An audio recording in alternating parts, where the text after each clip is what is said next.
നമസ്കാരം, ഋഷിപ്രോക്തം ചാനലിലേക്ക് ഏവർക്കും ഹൃദ്യമായ സ്വാഗതം. ഇന്ന് നാം അർച്ചന നടത്തുമ്പോൾ ഓരോ പുഷ്പങ്ങളും കൊണ്ട് അർച്ചന നടത്തുമ്പോൾ ഉണ്ടാകുന്ന പ്രത്യേക ഫലങ്ങളെ കുറിച്ചാണ് ഞാൻ അവതരിപ്പിക്കുന്നത്. നാം എല്ലാം അർച്ചനകൾ നടത്താറുണ്ട്, പുഷ്പങ്ങൾ ക്ഷേത്രങ്ങളിൽ സമർപ്പിക്കാറുണ്ട്. ഗ്രഹത്തിലുള്ള പൂജാമുറിയിൽ ഈശ്വരന്മാർക്ക് പുഷ്പങ്ങൾ സമർപ്പിക്കുകയും മാല കെട്ടി സമർപ്പിക്കുകയും നമുക്ക് പുഷ്പ അർച്ചന നടത്തുകയും ഒക്കെ ചെയ്യാറുണ്ട്. ഇത്തരത്തിൽ ക്ഷേത്രത്തിലും നമ്മളുടെ ഉപാസനയിലുമൊക്കെ പുഷ്പങ്ങൾ സമർപ്പിക്കുമ്പോൾ ഓരോ ദേവന്മാർക്കും പ്രത്യേക തരത്തിലുള്ള വിവിധങ്ങളായിട്ടുള്ള പുഷ്പങ്ങളെ സമർപ്പിക്കുന്നതിന് വിവിധങ്ങളായിട്ടുള്ള ഉദ്ദേശങ്ങൾ നമ്മളുടെ ശാസ്ത്രങ്ങളിൽ പറഞ്ഞിട്ടുണ്ട്. അപ്പൊ അത്തരത്തിൽ ആ ഉദ്ദേശങ്ങൾക്ക് ഓരോ കാര്യങ്ങൾക്കും പ്രത്യേകമായിട്ട് അതാത് പുഷ്പങ്ങൾ പ്രത്യേകമായിട്ട് സമർപ്പിക്കുന്നതിലൂടെ ആ കാര്യങ്ങൾക്ക് കൂടുതൽ ശുഭഫലത്തെ ലഭിക്കുന്നതാണ് എന്നാണ് നമ്മളുടെ ശാസ്ത്രങ്ങളിൽ പറഞ്ഞിട്ടുള്ളത്. അത്തരം കാര്യങ്ങൾ അറിഞ്ഞുകൊണ്ട് നാം നമ്മളുടെ ആവശ്യങ്ങൾക്കനുസരിച്ച് പുഷ്പ അർച്ചന നടത്തുക. അർച്ചന പൂക്കളും ഫലങ്ങളും എന്നുള്ള വിഷയമാണ് അതിനാൽ ഇന്നത്തെ വീഡിയോയിൽ ഉൾക്കൊള്ളിച്ചിരിക്കുന്നത്. വീഡിയോ ഇഷ്ടപ്പെട്ടാൽ ലൈക്ക് ചെയ്യുക, അത് മറ്റുള്ളവർക്ക് ഷെയർ ചെയ്ത് കൊടുക്കുക. ഇതുവരെയും ചാനൽ സബ്സ്ക്രൈബ് ചെയ്തിട്ടില്ലാത്തവർ സബ്സ്ക്രൈബ് ചെയ്യാൻ അഭ്യർത്ഥിക്കുകയാണ്. ബെൽ ബട്ടൺ ഓൾ ക്ലിക്ക് ചെയ്താൽ തുടർന്ന് ഞാൻ നൽകുന്ന വീഡിയോകളുടെ നോട്ടിഫിക്കേഷൻ നിങ്ങൾക്ക് ലഭിക്കും. നമുക്ക് അർച്ചന പൂക്കളും ഫലങ്ങളും എന്നുള്ള വിഷയത്തിലേക്ക് കടക്കാം. ആദ്യമായി പറയാനുള്ളത്, ഓരോ പൂവും ഏത് പൂവാണെങ്കിലും നാം കൊടുക്കുമ്പോൾ നല്ല വിടർന്ന പൂക്കൾ കൊടുക്കുമ്പോൾ അത് കൂടുതലായിട്ട് ദേവന് പ്രീതികരമാണെന്നാണ് നമ്മളുടെ പുരാണങ്ങളിലൊക്കെ പറഞ്ഞിട്ടുള്ളത്. അതുകൊണ്ട് തന്നെ നല്ല രീതിയിൽ വിടർന്ന പൂക്കൾ അർപ്പിക്കാനായിട്ട് ശ്രമിക്കുക. ഓരോ പൂവിൻ്റെയും പ്രത്യേക മഹത്വത്തെക്കുറിച്ച് ഇനി നമുക്ക് പ്രതിപാദിക്കാം. ദാരിദ്ര്യത്തെ ഒഴിവായിട്ട് ധനലാഭത്തിനും സാമ്പത്തിക അഭിവൃദ്ധിക്കുമൊക്കെ ആയിട്ട് ചെന്താമര പൂവാണ് ഈശ്വരന് സമർപ്പിക്കേണ്ടത്. ചെന്താമര പൂ കൊണ്ട് അർച്ചന മറ്റു കാര്യങ്ങൾ ചെയ്യുക. ദാരിദ്ര്യമില്ലാതാക്കി ധന അഭിവൃദ്ധി ഉണ്ടാകുന്നതാണ്.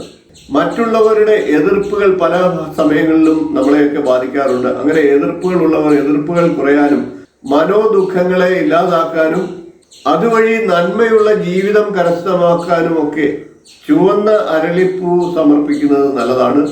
ചുവന്ന അരളിപ്പൂ സമർപ്പിച്ചുകൊണ്ട് നമുക്ക് ഈ ദോഷങ്ങളിൽ നിന്നൊക്കെ രക്ഷ നേടാം. അർച്ചനയായിട്ട് നടത്തുകയോ ഭഗവാന് സമർപ്പിക്കുകയോ ഒക്കെ ചെയ്യാം. രാഷ്ട്രീയത്തിലും മറ്റ് സംഘടനാ തലത്തിലും മറ്റ് മേഖലകളിലുമൊക്കെ പ്രവർത്തിക്കുന്നവർക്ക് കീർത്തിയും ബഹുമാന്യതയും ഒക്കെ നേടാനായിട്ട് മല്ലികപ്പൂവാണ് സമർപ്പിക്കേണ്ടത്.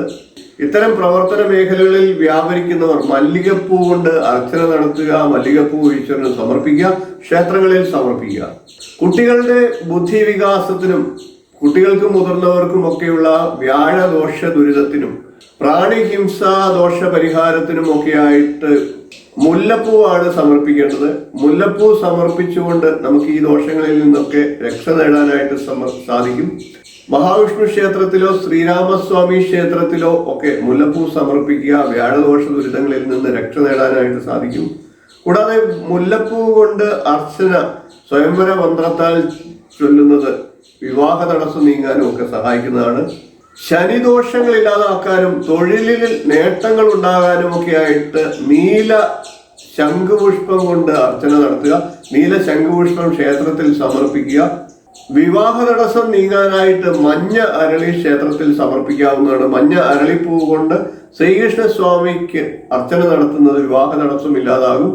കാഴ്ചയുടെ പ്രശ്നങ്ങളും വൈകല്യവും ഇല്ലാതായിട്ട് കാഴ്ചശക്തി വർദ്ധിക്കുന്നതിനും ഒക്കെ ആയിട്ട് പനിനീർ പൂവ് സമർപ്പിക്കുന്നത് നല്ലതാണ്. പനിനീർ പൂവ് കൊണ്ട് ഭഗവാന് അർച്ചന, ദേവീ ദേവന്മാർക്ക് അർച്ചന നടത്തുന്നത് കാഴ്ചയുടെ തകരാറുള്ളവർക്ക് ഗുണം ചെയ്യുന്നതാണ്.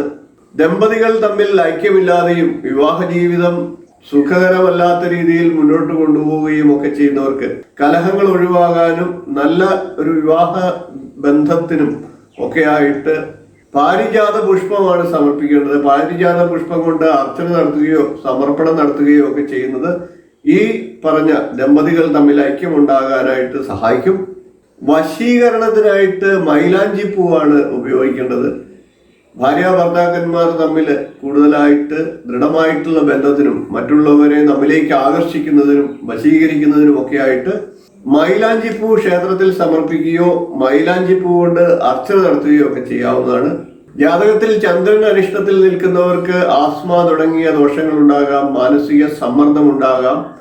ഇത്തരത്തിൽ ദോഷങ്ങൾ, ചന്ദ്രദോഷം ഉള്ളവർ ചെയ്യേണ്ടത് അല്ലിപ്പൂ ക്ഷേത്രത്തിൽ സമർപ്പിക്കുക എന്നുള്ളതാണ്. അല്ലിപ്പൂ കൊണ്ട് അർച്ചന നടത്തുന്നതും ചന്ദ്രദോഷ പരിഹാരമാണ്. ആത്മവിശ്വാസം കുറവുള്ളവരും ശാരീരിക ക്ലേശങ്ങളുള്ളവരുമൊക്കെ ഒരുപക്ഷെ അത് ജാതകത്തിൽ സൂര്യന്റെ അനിഷ്ടസ്ഥിതി, ബലക്കുറവ് കാരണമാകാം.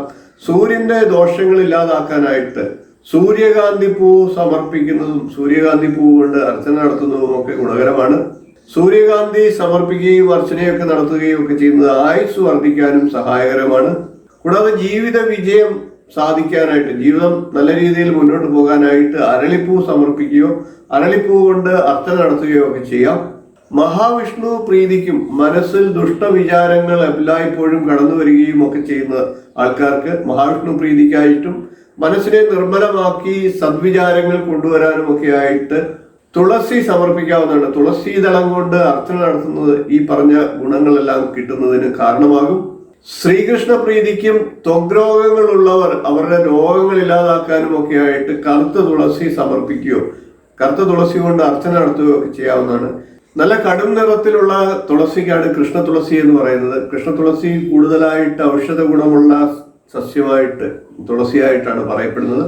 കൃഷ്ണ തുളസി നൽകുന്നതിലൂടെ, കൃഷ്ണ തുളസി ദളം കൊണ്ട് അർച്ചന നടത്തുന്നതിലൂടെ ത്വക്ക് രോഗങ്ങളും ശ്രീകൃഷ്ണ ഭഗവാന്റെ പ്രീതിയും ഒക്കെയാണ് അതിലുള്ള ഫലം.